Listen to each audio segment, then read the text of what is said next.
There was once a time when this person, individual that you now know as a narcissist, was your good friend or your buddy, maybe your love interest. Well, what happened?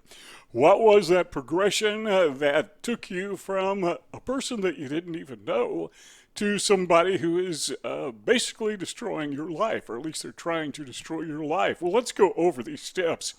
We have 16 of these. They may not be in exact order, but they're fairly close. Number one is someone takes an abrupt interest in you.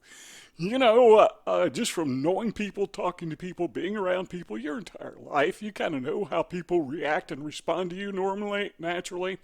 And sometimes there's this one individual who will stand out from the crowd, and this person takes a special interest in you, more so than others. At least that's the way it seems. Now, this could be somebody who just likes you, or it could be somebody who has a romantic eye for you. Maybe they get a crush on you. You don't know. But this is what a narcissist will do. So one of the first things that a narcissist will send you as a red flag is this special interest. And I got to tell you, everybody who shows a special interest in you or wants to be your friend, don't immediately dismiss them as a narcissist or somebody who's up to no good, because, well, you don't know yet. Number two is this. They want to gain your trust a little bit quicker, a little bit faster than others. In other words, it's kind of like that's a priority. It's not so much that they want to be your friend or they want to hang out or they want to get to know you, but they want your trust. There's one aspect of the relationship, rather, that they are focused on. They want you to see them, to view them as somebody that you can confide in, somebody that you find trustworthy, more than just a friend or a love interest. Number three is they pretend to have a common interest, or maybe they actually do have a common interest, but if they're pretending, if it's pretense, then that's a fairly good red flag that this is a narcissist, somebody who's trying to wedge their way into your life, take advantage of you, because, well, why would they pretend? Well, again, if it's somebody who is, has a romantic eye for you, I could see where that would happen. This person may not be a narcissist, but still, this is what a narcissist would do because that's how they want to come across. Number four is this is an individual who ultimately, you discover, avoids responsibility. Now, when in the presence of you, they may seem to be a very responsible person, but when you get outside of your relationship, your friendship with this individual, you may notice that they're not real responsible with others. They may not pay their bills on time. They may not show up on time. And may be one of those people that with you they can count on. You know, you can count on this person, but others, they see this person as somebody they can't depend on, they can't count on. So it is a person who is avoiding responsibility, but with you, they're making an exception. Okay, that's kind of a red flag. Next is leverage through what we call compliments. They may praise you. They may say, you know, the last guy that I knew, last guy I worked with, yeah, he was okay, but you seem to be a little bit better at this. You seem to be a little more knowledgeable, or a little bit more talented, or if it's a love interest, you seem to be more considerate than my former partner. So it's kind of a compliment. Another sign to watch out for is somebody who laughs inappropriately. They think your jokes are funny when you know good and well they're not funny. You may say something just off the cuff. You don't really, you're just trying to be amusing, not crack a joke, and they just, they take it too far. What's happening is this person maybe trying to impress you beyond what is normal. That doesn't guarantee it's a narcissist, but it's all these things put together. Yeah, you're starting to add up a little bit. Number six is favors. They do nice things for you. Maybe if it's something that you need, they'll help you out with it. Something you need done, they'll help you get it done. You got a job needs to be done around the house, they'll be there helping you out. Why are they doing this? Well, maybe it's because they're just nice people. I like to help people out, don't you? If I know somebody who has a need, something needs to be done, I don't mind helping them out. I just like to do things like that. But I don't expect anything in return. Now, the narcissist, he is doing these things with a motive. It's not because he's just being nice. It's because, well, what he is doing is, or she is obligating you. So she or he will help you out doing something, or maybe acquire something that you are having a tough time getting a hold of. And there's so many things, I can't think of anything specific that would fit you personally. But I think you get the idea. But the reason they're doing this is so that you will feel like you owe them. And that is a position a narcissist wants to put you in, because that, my friend, is the beginning of the control cycle. Number 7 is they may ask you probing questions. Now, I'm coming from a point of experience because nearly 70 years old, I've lived all these decades. And I've gone through this a couple times.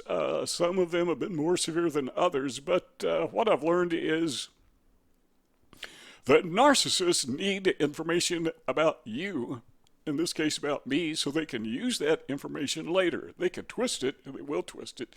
They will lie if they need to, but still they need that ounce of truth. They need that kernel of truth that they can exploit to manipulate you, or to try to blacklist you later during the smear campaign. Now, I've never had a narcissist ask me a lot of probing questions, but don't be surprised if somebody does that, because they're building a database in their mind. Things that you have done or maybe said about somebody else, done to somebody else, or said about somebody else that they can use. So they're going to start asking probing questions. They want to know about your past. They want to know about your family. If you've had trouble with another person, problems with another person, that is gold to a narcissist, because they could go to that person and they can build an alliance against you. Number 8 is misaligned words with actions. This is what we call hypocrisy. They say one thing and they do another. Now, if you have a narcissist who is feigning Christianity or some other religion, typically they have certain tenets and ethos that that religion, Christianity, will go by, their particular church group. And if the person aligns with that group, you can expect him or her to live according to that dogma. But what if they don't? What if they say they believe one thing, but they do something else? That's just flat out hypocrisy. It's not necessarily religion. It could be anything. It could be a sociological or political view. It could be a police officer or somebody who supports police or says they do, but they don't. They hold police in contempt, and all the while they say, yeah, I really support the cops, but they don't do it. So what you're noticing is this pattern, maybe not just religion or just philosophy or just politics or just sociology, but you're noticing it is a pattern across all these spectrums, where the person is saying one thing and holding himself or herself up as maintaining this ethos, but their actions betray them. Their actions say something the exact opposite of what their words say. That is what you can expect from a narcissist. So I think what you're seeing is all these things are adding up. They're becoming one corporate element. That is the narcissist, where you see all of these things coming together and say, yeah, you know what? I know that guy. Number 9, constant negative gossip. Now, if there is a red flag, this has got to be it. I suppose everybody now and again says something critical about somebody else. There are people that you disagree with, people you don't like because maybe they hurt you or whatever. So I think at some point in time, I can't think of any human alive who has not said something critical about somebody else. Everybody does it, but this guy has a pattern. Or this woman in your life, she finds things wrong with other people that, you never would have seen that if he or she hadn't pointed it out. And if you stop and think about it, they're just wrong.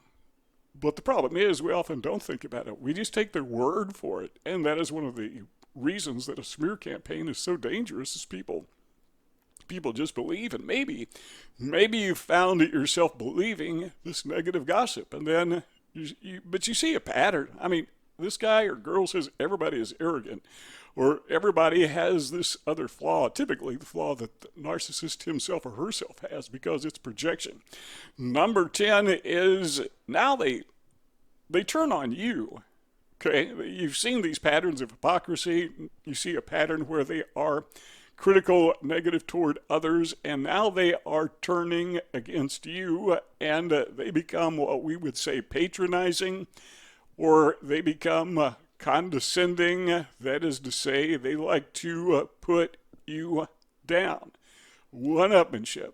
Whatever you do, they will say, I could do it better. The illustration I like to use, it's kind of silly, but, you're opening a box and they grab it out of your hands because they can open it better. What are you, stupid? Don't you know how to open a box? Silly illustration, but yeah, that's what we're talking about.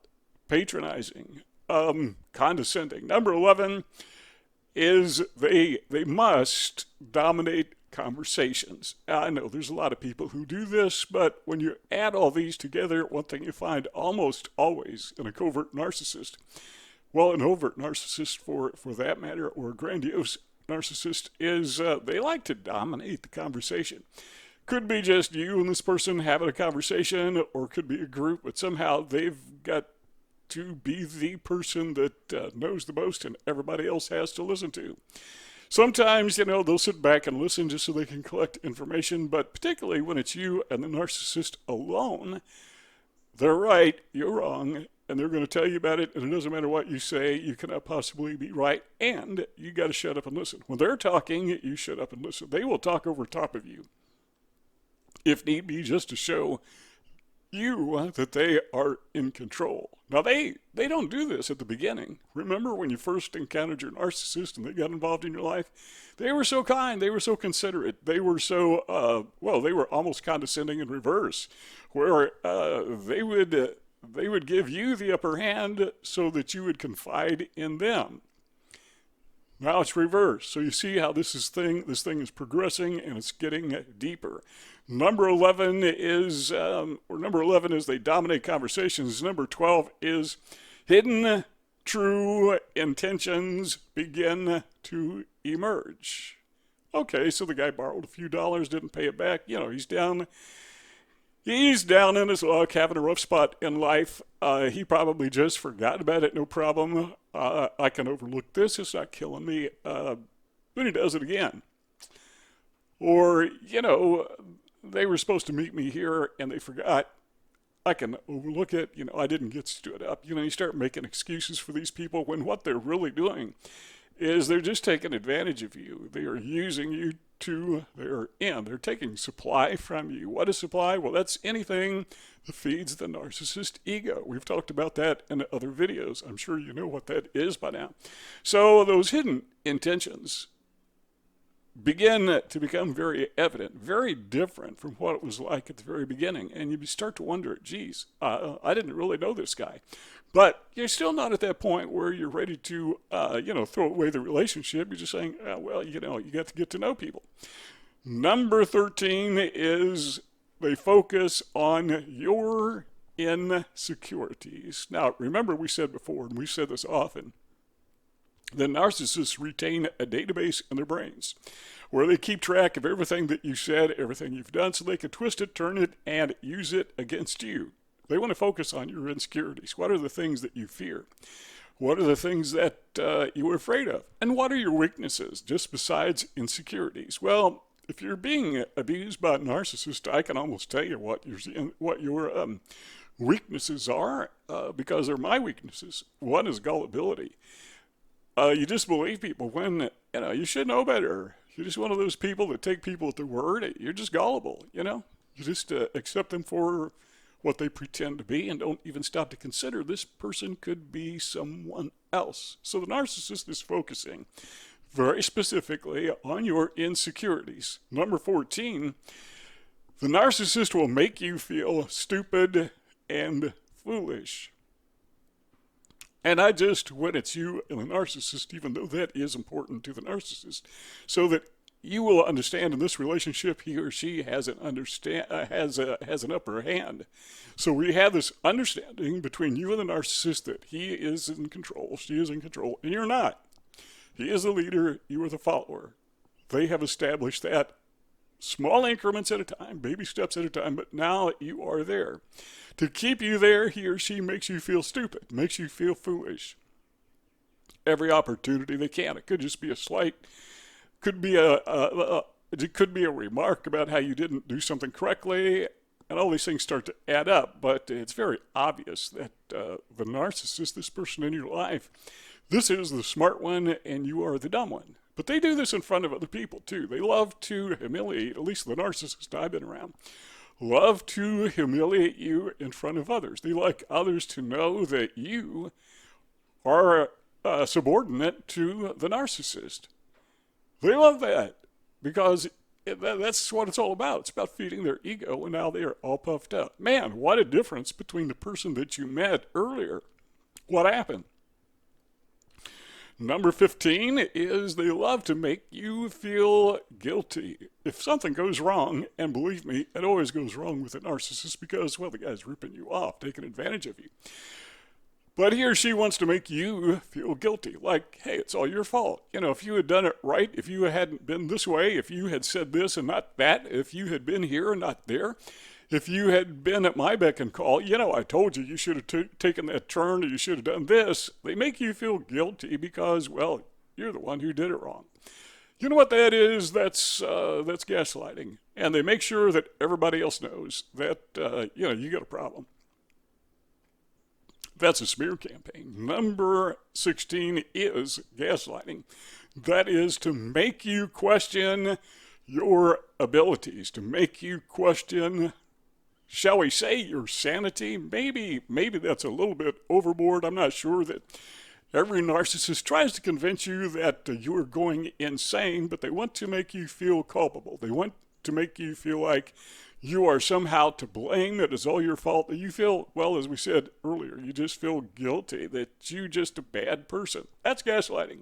So when you take all these things together and you take them in sequence, one through, and they're not in exact sequence, as I said earlier, but you take these things in sequence and you can see how this relationship between you and the narcissist has morphed between, having good chemistry between this individual and then the final discard when the person is gaslighting you, smear campaign trying to destroy you. And it all happens in small increments. Hope that helped you out. If you want to talk some more about this, all you got to do, click one of those two rectangles that you see on the screen, and you and I keep hanging out. If not, well, thanks for stopping by, and we'll see y'all next time.